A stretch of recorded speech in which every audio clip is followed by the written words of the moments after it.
Yo, what is going on? Welcome back to another episode of Just Another Day. My name is Jalal, and just like the last video, I know it's been a while, but this is another post game recap. NBA Finals, Game 5. This game was crazy. We're going to get right into it, but before we do that, make sure you like, comment, subscribe. If you're new, check out a couple of my old videos. It's not that much content, but I'm trying to get more consistent so that I can keep posting on YouTube and keep coming up with new ideas, especially when the season's over. So, if you see me looking to my left, which might be your right, I have notes on the side, so I'll be looking back and forth at the camera off the screen. But yeah, let's get into it. The Bucks go up 3-2, and they are one win away from their first NBA title in about 50 years. So per last video, we always start off with the winners, so we have to start with the Bucks. They got off to a pretty slow start. They were down 16 early. They had like 5 turnovers in the first 7 minutes or something like that. Jrue Holiday got in foul trouble, and then Jeff Teague came into the game. And Jeff Teague minutes are never good. Jeff Teague is trash. Look, man, they missing Dante DiVincenzo as much as ever. Like, Jeff Teague minutes are putrid. I'm sick of seeing them, and they got to cut those down. I understand why he was out there for like 6-7 minutes today in the first quarter, but those got to get cut down. Middleton was shaky in the first half, but he picked it up a lot in the second half. Had some big shots down the stretch. 29 points. Pat Connaughton, 4 for 6 from the 3-point line. 14 points. And as good as he was on offense, he was just as bad on defense. They were hunting him. Chris Paul, Devin Booker, as they've been doing all series, hunting him on defense to try and draw fouls and get easy buckets, honestly.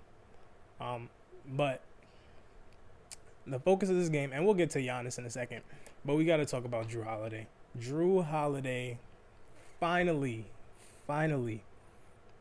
came up big with a huge performance. He was great in Game 3, but he was so bad in Game 4 offensively. He was great defensively, but he was terrible offensively. He was 4 for 20 with, I believe, 13 points. And today, 27 points, 13 assists, huge defensive plays, the biggest play of the game down the stretch. And one thing that I noticed, and it's something that kind of changed the course of the series, especially last game, Jrue Holiday is not allowing Chris Paul to just force switches anymore. He's making him work for everything. So all those easy buckets that Chris Paul was getting in Game 1 and Game 2 and a little bit in Game 3, at Game 4 you see Chris Paul struggled. In Game 5 he struggled for most of the game. He picked it up in the fourth quarter. But that has been huge because now they can't take advantage of Chris Paul isoing at the top of the key. They also can't take advantage of DeAndre Ayton having a mismatch down low. And he also, even though Devin Booker had 40, and we'll get to the Suns, he made Devin Booker work for every bucket that he got while he was guarding him. They had PJ Tucker on him. PJ Tucker had 5 fouls, so if that tells you anything, he can't guard him. Pat Connaughton couldn't guard him. Chris Middleton can't guard him. He's too quick for Giannis, which is crazy to me, but Giannis couldn't guard him either. Speaking of Giannis, another dominant performance. I think it goes without saying that if the Bucks win this series, he's MVP. He's the Batman. Fuck what Kendrick Perkins is saying. I understand that Middleton hits clutch shots down the stretch. He is their best shot creator. But Giannis is the best player on this Bucks team by far. It's not even close. 32 points, 9 rebounds, 6 assists.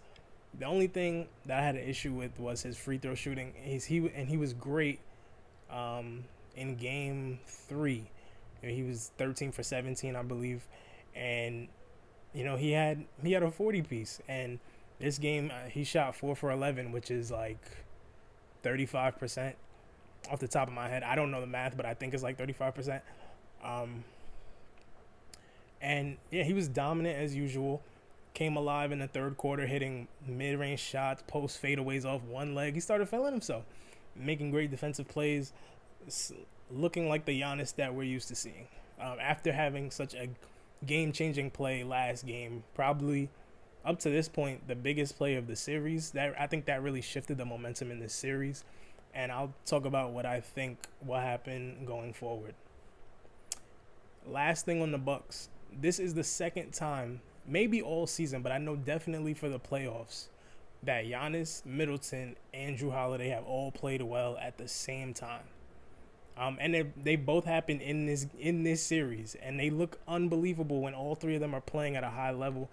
They look like a top team in the league. They look like they're ready to win a championship. So kudos to those guys. They got a huge game coming up at home, but we got to get into the Suns. The Phoenix Suns. They started off hot. They missed 5 shots in the first quarter. They were shooting like 75%. If you hear thunder in the background, it's storming outside. Jay Crowder set the tone early. He had 8 quick points, including a dunk in transition. And he was feeling himself, screaming to the crowd, all that good shit. And then that's about all he did for the whole game. Like after that 8th point, after that dunk, I forgot Jay Crowder was in the game. I'm not joking. Devin Booker was on his bully shit tonight. Another 40-point game. That's back-to-back 40-point games after having a terrible game 3. But he was cooking.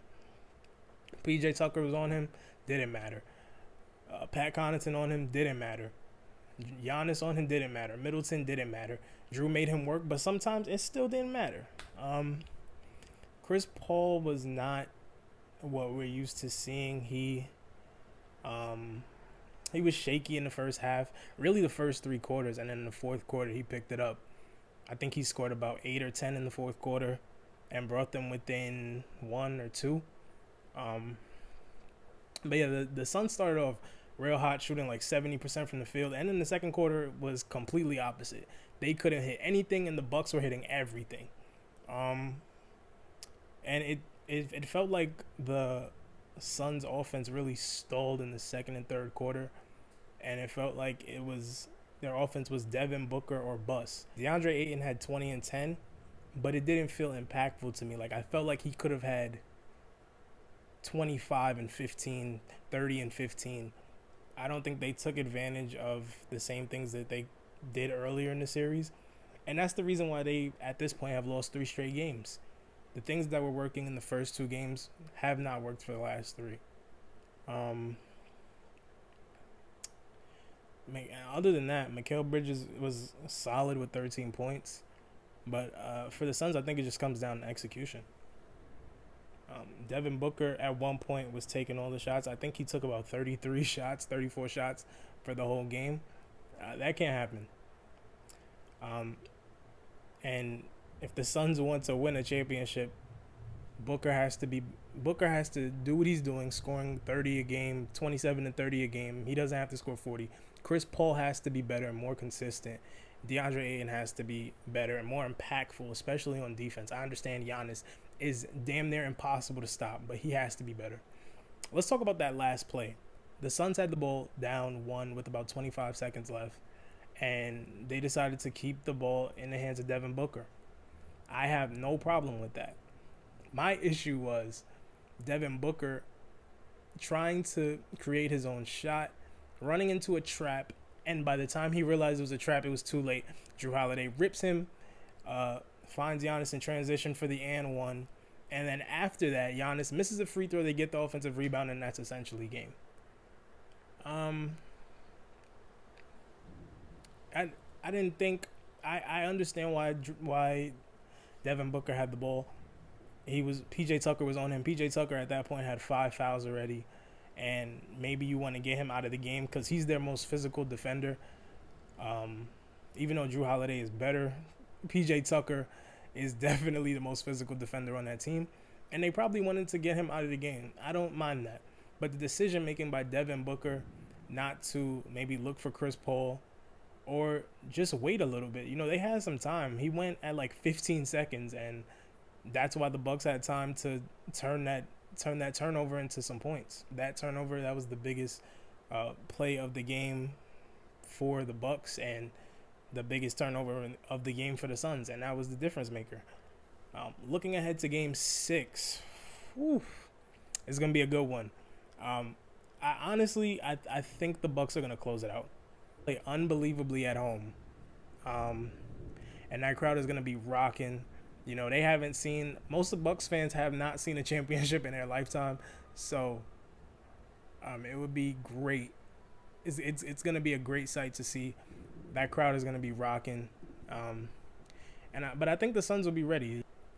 They don't fold under pressure. I expect Chris Paul to have a similar game to what we saw in that last Clippers game where he had about 40. I think Chris Paul's gonna have a 30 bomb next game. I think Devin Booker's also gonna score 30 next game. Next game might be a shootout. I think it's gonna be one for the ages, and I can't wait. I'm super excited. This whole series, regardless of what the media is telling you, whether the series is boring, if you love basketball, you love this series. I don't care who your favorite player is. I don't care who your favorite team is. If you love basketball, this series has been amazing.